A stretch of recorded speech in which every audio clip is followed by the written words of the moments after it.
Vamos lá retomar o nosso problema em que a gente tinha esse lançamento oblíquo que foi feito com um ângulo de 45 graus, né? Já que eu tenho o máximo alcance possível, e a questão quer saber qual foi o deslocamento da bola ao longo do eixo horizontal.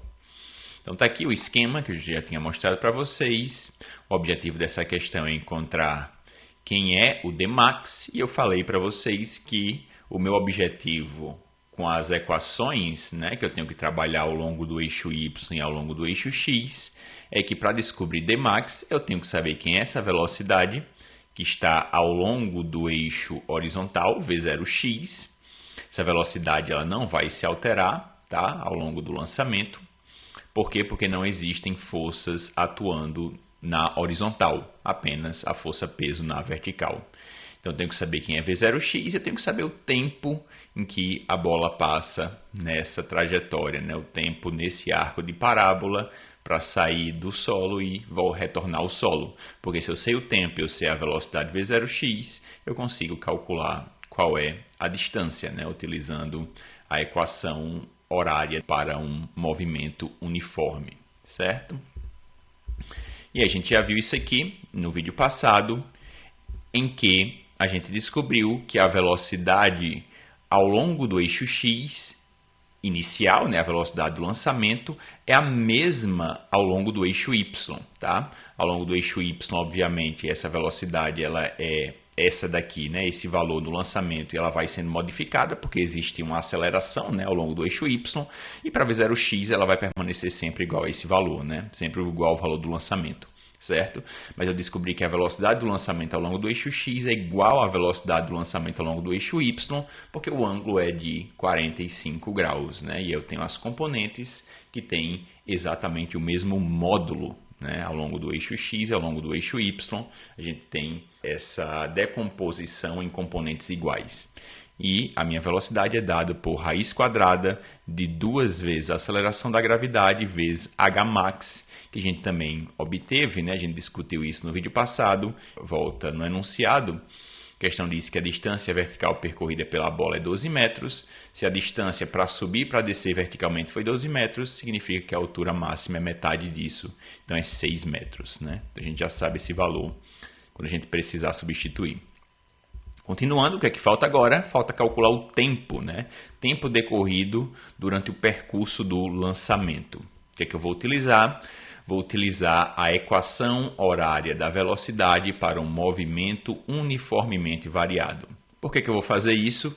Porque eu conheço qual é a velocidade final, tá, que o corpo vai ter no final do lançamento. A gente vai ver quando eu substituir o valor. A gente conhece a velocidade inicial do lançamento, é a velocidade inicial ao longo do eixo Y, e a gente conhece qual é a aceleração que esse corpo está submetido ao longo do eixo vertical, ao longo do eixo Y, é a aceleração da gravidade. Então vamos lá.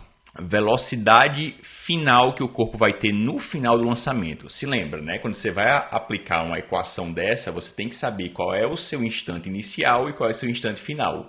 Como eu quero calcular quem é o tempo decorrido durante todo o percurso do lançamento, tá? Então as velocidades que eu vou ter que substituir aqui é o quê? É a velocidade que eu tenho no início do lançamento. Se lembra, como eu estou utilizando a equação horária da velocidade para um movimento uniformemente variado, então ela vale ao longo do eixo Y, né? É nessa dimensão, é nesse eixo que eu tenho um M e o V, tá certo?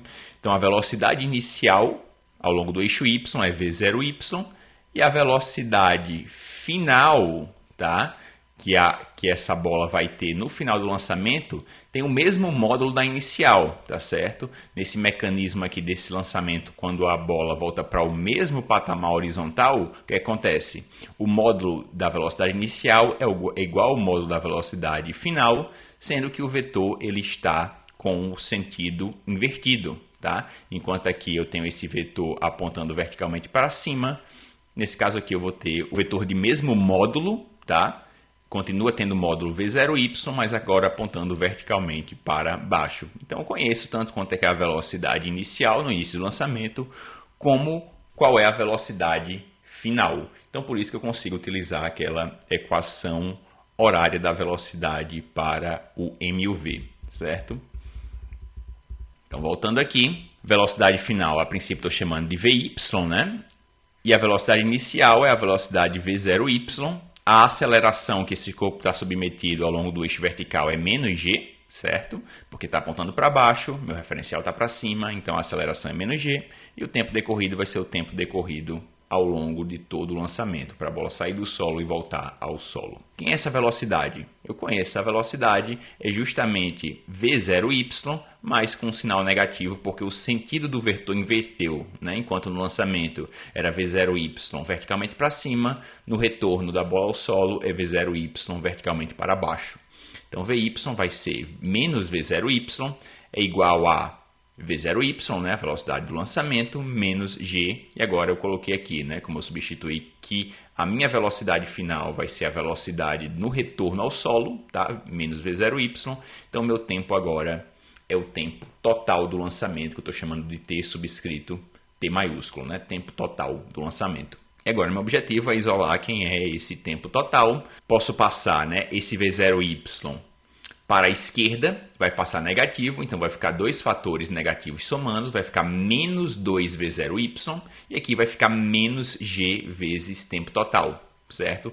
Como tem menos dos dois lados da equação, o que é que eu posso fazer? Eu posso multiplicar os dois lados da equação por menos 1, para ficar tudo positivo.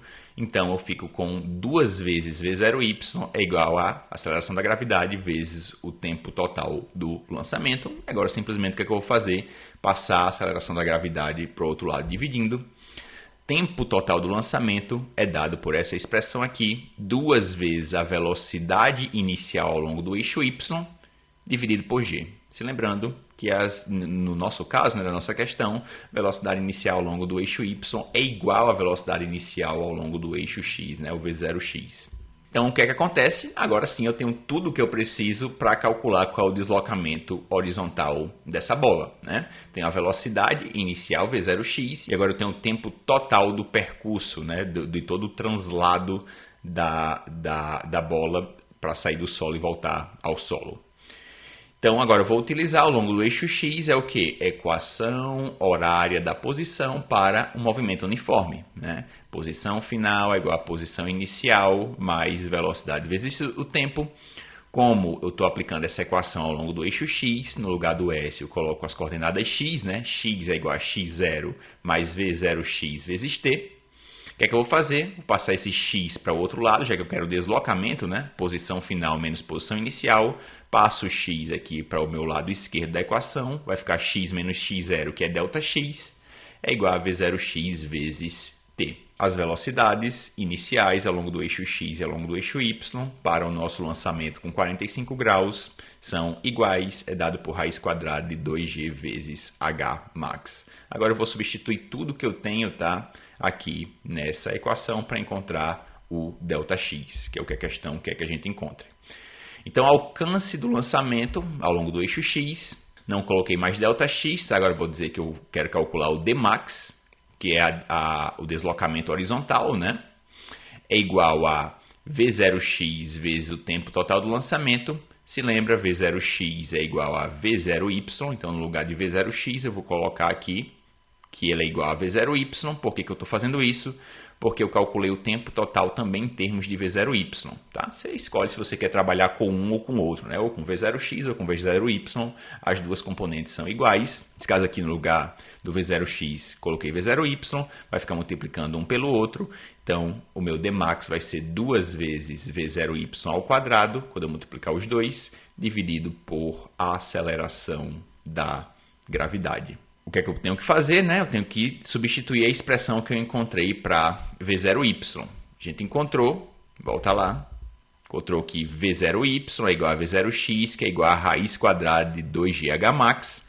Como naquela expressão está V0y ao quadrado, então eu vou ter que elevar ao quadrado dos dois lados. Quando eu elevar ao quadrado dos dois lados, a raiz quadrada vai embora. Então, V0y ao quadrado é igual a 2gh max, né? É isso que eu vou substituir nesse termo aqui. Então, no lugar de V0y ao quadrado, eu coloco 2gh max. E aí, o que é que acontece?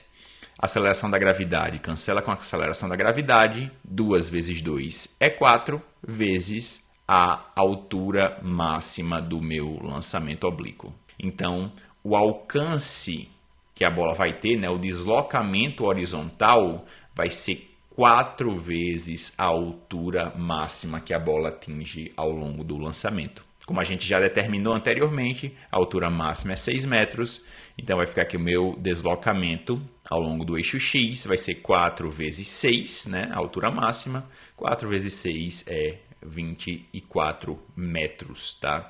Esse é o alcance da bola quando ela é lançada com um ângulo de 45 graus. Se lembra que para uma dada velocidade de lançamento, o alcance máximo que a bola vai ter é justamente quando ela é lançada com um ângulo de 45 graus. Então tá aí o alcance da bola, né, o deslocamento ao longo do eixo X, 24 metros, gabarito da questão é letra E. É isso por esse vídeo, pessoal. Espero que tenham entendido. Se gostou, dá o like no vídeo, não se esquece de se inscrever no canal e ativar o sininho para receber notificações de vídeos novos. Se ficou com alguma dúvida, com algum questionamento, coloca aí nos comentários que eu vou ter o maior prazer em respondê-los. E até a próxima!